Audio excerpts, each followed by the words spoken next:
honestly, I remember falling on the ground. I remember everyone being on top of me and feeling like I can't breathe.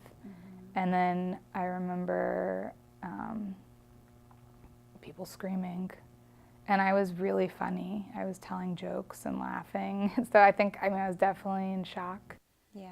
And my cousin was getting really mad at me because there was a man dying right next to me. But I couldn't think about that because I didn't know if I was dying. I just didn't know what was happening.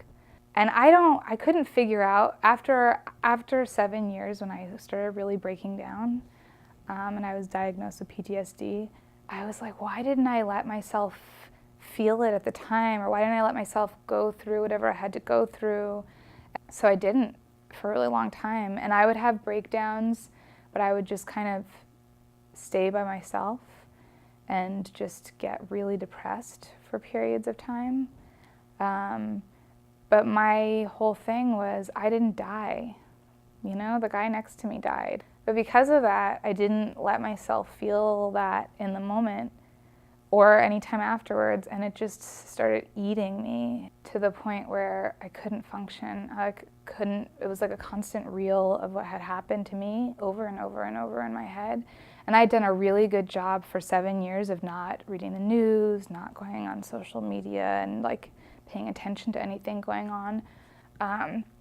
But that time period was the beginning of my healing. That was the beginning of when I realized, okay, I've got a lot of stuff in there that I haven't dealt with that I need to figure out how to actively work on. So after that, I started actively seeking out ways to heal and actively looking for opportunities to share my story. A, because it helps with healing, but B, because it also builds connection and compassion. You stop judging yourself and other people when you allow yourself to be vulnerable. And that's been really powerful for me.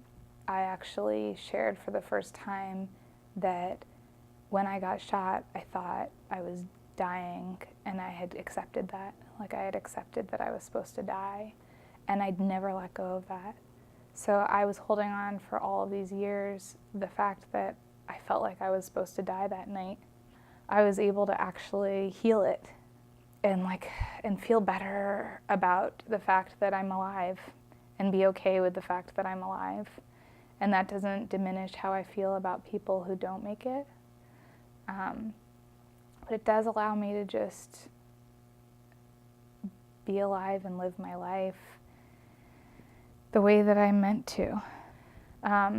Because everybody suffers and everybody goes through things, but I think that when we don't give ourselves permission to heal because we feel like we need to suffer with other people, we actually also don't give ourselves compassion to be able to support the other people who are suffering.